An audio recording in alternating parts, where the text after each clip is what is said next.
Hello, I'm Catherine. And I'm Gail, and welcome to Women Over 70 Aging Reimagined, our award-winning weekly podcast. Please visit womenover70.com and consider membership in Aging Reimagined Circle. Become a sponsor. And also mark your calendar now to attend our symposium in the Chicago area at Plymouth Place on October 19th, 2024. Please join us in continuing to inspire women to age with curiosity, courage, and contribution. And today we're very happy to welcome Cheri Boublis, our advocate for women aging. Cheri describes herself as a results-driven hospitality services professional who can balance operational standards with strategic marketing strategy and design direction. Cheri is Senior Director for Hospitality Services at Plymouth Place in LaGrange Park, Illinois, where she's served since 2019. Her experience in adult care includes healthcare, nutrition, and food management, hospitality services, retail, operations management, and marketing. She has had her own consulting business, Be Our Guest, Inc., which provided consulting services to hospitals in design development and retail brand strategy. Cheri brings this impressive portfolio to her varied responsibilities at Plymouth Place, which involve collaborating with the leadership, with residents, vendors, larger community. And she's a longtime volunteer serving on the board of directors at Park Lawn, a nonprofit organization supporting adults with developmental disabilities, and on the board of the Illinois Philharmonic Orchestra. And as Gail said, we're thrilled that Plymouth Place will host Women Over 70's first in-person symposium on October 19th. So watch for forthcoming announcements about that. So Cheri, welcome as an advocate for women aging. We're really happy to have you. Thank you. So let's begin with your entree into serving older adults. How did that get started for you? And what's compelling about your work? So much is compelling to me, but my entrance into this segment of the hospitality industry only happened 4 years ago.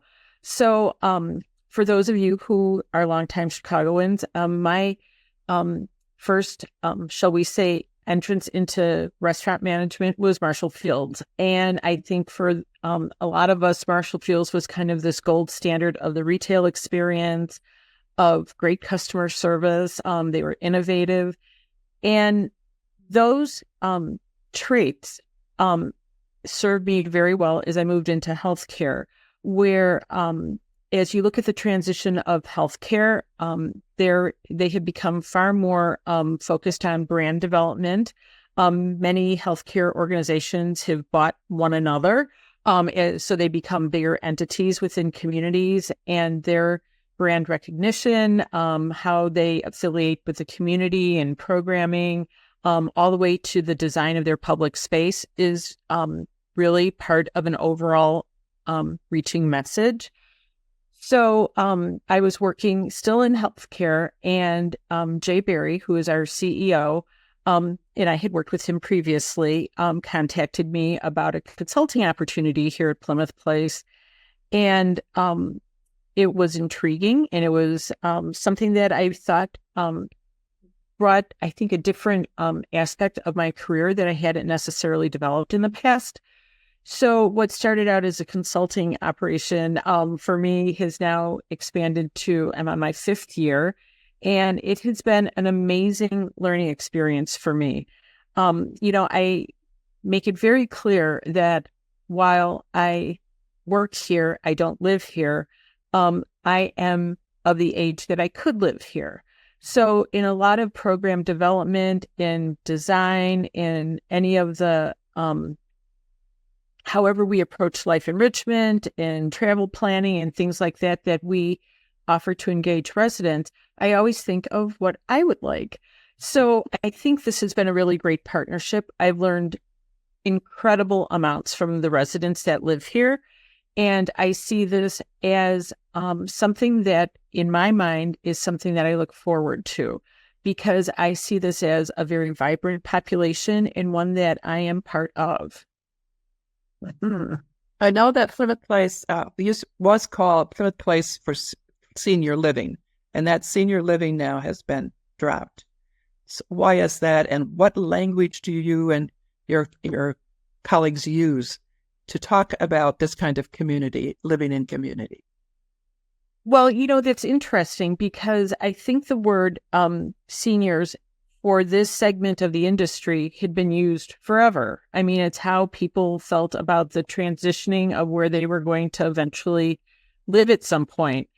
But as the model for these communities changed and they became far more active and vibrant, and people started to realize that the social aspect and the programming that involved, whether it be worldwide travel or exploration of the arts, all of those things did not resonate with the word seniors.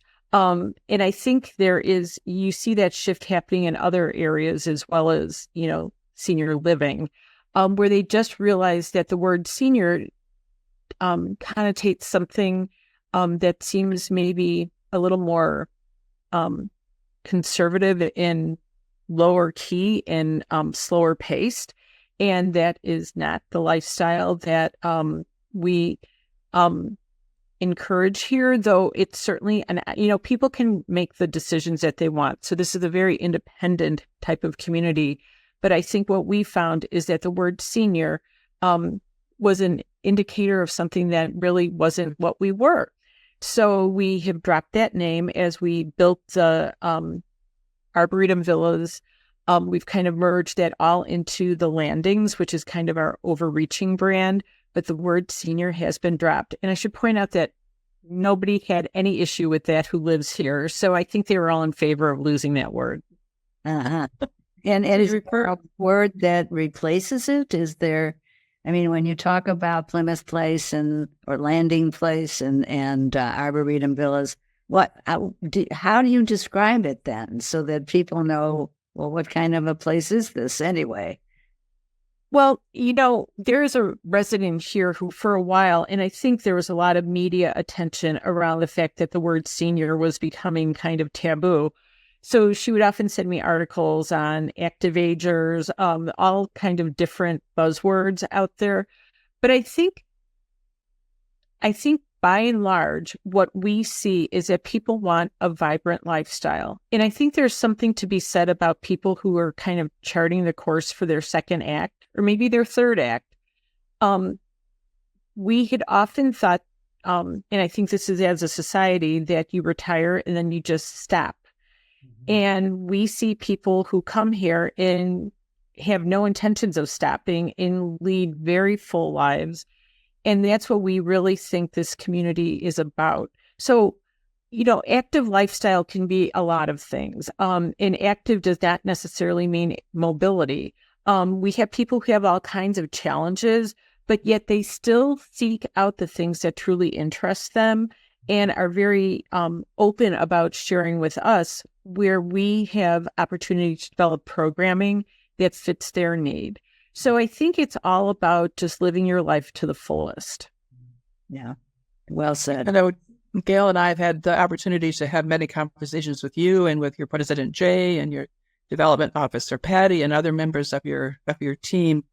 And it's that you see, and I think others do, see Plymouth Place as a leader in the industry.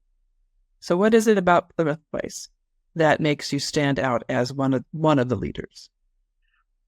Well, I give lots of credit to the people you mentioned. Jay Berry, our CEO, is an absolute visionary. And, I think many of us, and I look at our leadership team, are here because of him. When we embarked on this whole campus expansion, he had several key things that he thought were absolute, non-negotiables. One was, he said, Plymouth Place has been around for almost 80 years. I think next year will be our 80th anniversary. And for him, there is something about preserving the name and the integrity and really kind of the guiding principles of what has made Plymouth Place exist for as long as it has. So he always had the foresight to be able to say, you can build creative, a beautiful campus, but you have to pay honor to the building that you currently have. So as we embarked on that big construction project that brought 59 villas to this campus, as well as the Center for Healthy Living, a restaurant, a creative arts center, fitness facility, he did an amazing job at kind of working with all of us as a team to redefine this existing building. So I think as you walk through this building, it is gorgeous. And I think that has been, a really strong, I think very attractive piece when we sell to the community is they feel that they are entering into a phase where gracious lifestyle, things that are very convenient, programming that is just, a walk down the hallway or a flight down an elevator is available. And I think that is a defining factor for us. I think the other thing is, we even talk about music, and we have a lot of people who had careers in the music industry or taught music education. So when you look at our music program, it encompasses so many great organizations. We mentioned that I'm on the board of the Illinois Philharmonic. Many of their musicians have played here. Some of the programming that they do in the course of a year is replicated right here in our Dole Hall. We have a great relationship with the Old Town School of Folk Music. So I think we really seek out a variety of things, whether it's in the arts, in music, in dining, so that people have choice in the course of the day. And I think that's really a big differentiator for us. We realize it's not a one size fits all. So we really have made every attempt to understand what people are looking for and adapt as we've kind of developed ourselves. And well, we can affirm that the place is gorgeous. We've had the pleasure of visiting several times now. Absolutely. It's wonderful. So Cheri, so you have men and women, of course, who are living there. And are there more women than men? Are there more men than women? And, how do you see women maybe who come in alone or maybe even with a spouse or a partner? How are they thriving there? There are so many different, it really runs the gamut. Many people move in as a couple, and in some cases, one of those spouses will have a health issue that living in this type of atmosphere gives them a sense of comfort.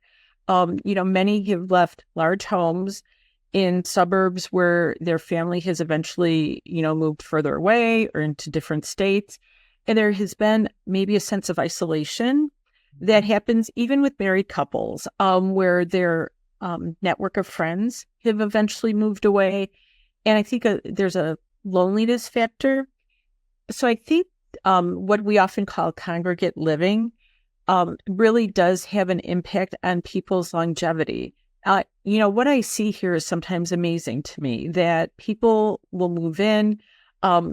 It's like any community. Romance develops, people's life change, siblings will move in of theirs. I think there's just, it kind of takes you back to, for many people, what was like, living in college like. Where you suddenly met so many, different people from all over the place, and they all had different experiences, and you realize how much they enrich your own life. Mm-hmm. And I think that's what I see here is, people sometimes move in and they're hesitant because this is a big change for people. And I think in many minds, it's relinquishing some amount of independence. And then they get here and they realize how much independence they've now afforded themselves. One of the things that I think is amazing is we do some international trips. And this year we're going to Scotland. And we had a meeting where we allowed people to come and just see if there was a level of interest in going to Scotland. And it was standing room only. And there's people in wheelchairs. There's people with, clearly reduced mobility. But there are people who absolutely, no matter what, are not going to give up living their fullest life. So I think we're trying to expand the number of places on this trip right now to take on additional reservations. So I think you see just this really amazing transition. Sometimes people come here and, they've been widowed. They simply don't know how they're going to navigate living in this environment. And our residents, not us, but our residents have really set up this amazing network of, committees and friendships and programs that allow people to get invited, and you can participate to the extent that you're interested in. But I think most people, I am pleasantly surprised, come in, and the first few weeks it's disorientating and it's confusing, and then they are fully engulfed in amazing activities, and they adapt incredibly well. I remember you're envious about it for me, because I think what a great way to live. Right. I remember talking with one of your residents at a recent open house, and she said that she did not see herself as a leader or really participate, initiating things. And then at Plymouth Place, she has initiated some really major new activities around, what was it, the gardening or the indoor gardening, the arts, and still says, well, I'm just the one who does the work. And yet she's, she's really leading. Yes. And I know exactly who that is. And the fact of the matter is there's a lot of people in that situation where people have come, residents have moved in and started programs on learning English as a second language and have had life-changing results. We honor volunteers every year here, and we have a huge volunteer contingent among our residents. And I think when you take something is seemingly simple, is holding a class 3 times a week on learning English as a second language, and then you have employees come up and give these very profound speeches about how, their kids have taken notice, it has opened up doors for them. They see how they manage their financials differently. They're no longer intimidated to go to a bank and try to understand a mortgage. These are life-changing things. And this was started by somebody who moved in here and had, thought they were moving into something that was going to be kind of a resort environment, which it is, but it never takes away the fact that we want people to remain very relevant. And they have free reign in terms of the volunteer programming that they develop. And I think what we have all benefited from is they come with a wealth of knowledge and experience. And I can tell you, whether it's been in design construction for this project or how we design menus or how we select a wine list, there is resident involvement. And I would say without fail, they make the programming better because they come with the experience, with the insight. They know what their peers like. So if you move in here, you are truly part of not only, I think, being here as a resident, but you're part of kind of the development and the evolution of how people live here. Mm-hmm. Mm-hmm. And I think you just described what design direction means, because I was kind of curious about what's under that umbrella of design direction. So, I'll take some of our public space, for example. So when we have done any of the design projects here, one of the things, and we've actually are starting to translate now this into residential design, because a lot of times people move in here and struggle with how to create a gracious home for themselves. Mm-hmm. So when we do any public space design project, we engage residents. And, there's several things that come out of that I don't think in my career, which has often been kind of that has coexisted oftentimes with interior design, have fully appreciated. This is a population who, as vision changes, as mobility changes, there are different expectations with regard to design. And I think the feedback we get, and I'm sometimes stunned that people will come to meetings and they'll be armed with their copies of Architectural Digest. So this isn't that people want, this very traditional colonial style. they are looking at very cutting edge, beautiful design, which they expect for their own environment here, but they want it translated to be comfortable for them.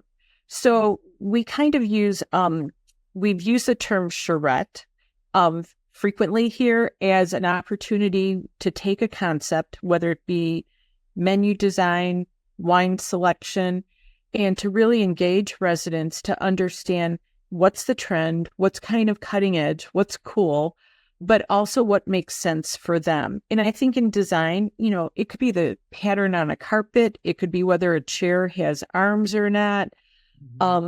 It could be the sound of a music system. All of those things impact kind of the perception of, was a design project successful or development project? And I think engaging residents is a big part of why it often works. Mm-hmm. Yes. Yeah. So so management definitely has a role in how they are creating the environment, but by engaging the community itself, it changes the whole trajectory of how people feel living there. Well, and I think there's also things that people have just dreamt of wanting to do. I'll take an example. We have done several productions with a local Chicago actor who is often at the Goodman Theater. Through a connection, he has done 2 productions here. And recently some residents said, you know, we've always wanted to have, you know, an opportunity to act. But it never just happened in our lives. So we're in the process now of reaching out to him and asking him, would he be willing to lead an acting group here? Mm-hmm. And people said, you know, maybe it's a matter of we pick a play, we, you know, kind of, you know, put on the production, we do the stage design, we do all those aspects in a comfortable way for them. But they were incredibly excited that after all these years of thinking that's what they wanted to do, that they could finally do it and we're on board. That's great. So, Cheri, you mentioned that you are of the age where you could live in one of the villas. I could. And how has your work with Plymouth Place and the residents influenced how you see your own aging process? In a huge way. You know, I think all of us see aging. I think how we see aging changes over the years. And as we age, we start to, I think, accept it more. As sometimes there's a sense of finality in things that you may not pursue, like, you know, another career or a family or moving somewhere that you always wanted to go. And I think what I have learned here is that that sense of finality does not need to exist. And that's that is a huge, very powerful feeling, I think, for people, certainly for myself, because, you know, as somebody who's worked their entire career, you often think of things you've missed. And there's, I think, a certain amount of regret that lots of people go through. And, you know, I think what I learned very quickly when I started working here, and now I see more than ever, is these are, you know, there's people here who are my age. And I feel that they're living this really amazing life. And it's not perfect. You know, they have the same challenges we all have on any given day, whether, you know, it's raining on the day they want to play golf or, you know, relationships, all of those things, illness. But I think what you see is the sense of there's so much to look forward to. And that, I think, is so critical. And I don't know if you would have that if you were necessarily without being surrounded by your peers. I think having those kind of friendships and networks are really important. And I think for myself, I see it as a time of possibility, where if you had asked me 10 years ago, I would have thought, no, I think you just kind of retire and you find some activities you're going to do and you go on some trips and you're happy. But I realized that that does not necessarily fulfill a life. And I think what I've learned here is that, you just keep going. And there's always a second, a third act, and you live it in its fullest extent. And what you can no longer do, you can sometimes share the capabilities with others. So it really does go full circle. Well said. Beautiful. Beautiful. Yeah. Is there anything else you would like to share before we close, Cheri? I think, and this is one of those things where nobody asked me to say this, but I'll say this on behalf of the two of you. I can remember meeting both of you on a Saturday. You came to see Plymouth Place to host your symposium. And at that moment, I knew this was an important organization. Far beyond the fact that I work in this industry, I saw it as a reflection of opportunity for myself. And I see so much potential of the things that people go through, both happy and sad, whether it's the loss of a spouse, an illness, moving, all of those things are so much better when you're connected with your peers. And I think we have often forgotten that once people get out of the traditional workforce, that connection is still important and relevant. So I applaud both of you for doing something that I think is so innovative and so needed. So I think what you are doing is incredible. And I think we will be happily the host of a wonderful symposium, but even more importantly, of many members for years to come. Thank you. Thank you. We're really, really delighted to be collaborating with you from not just the symposium, but well into the future. So the feeling's mutual. Thank you so much, Cheri, for being with us today. Thank you. And listeners, because of your loyalty, our numbers can continue to grow. Still, we need your support. Visit womenover70.com, join Aging Reimagined Circle, or make a donation. And let your voice be heard and help change the conversation about women aging. And we look forward to seeing you in person at Plymouth Place on October 19th for our first symposium.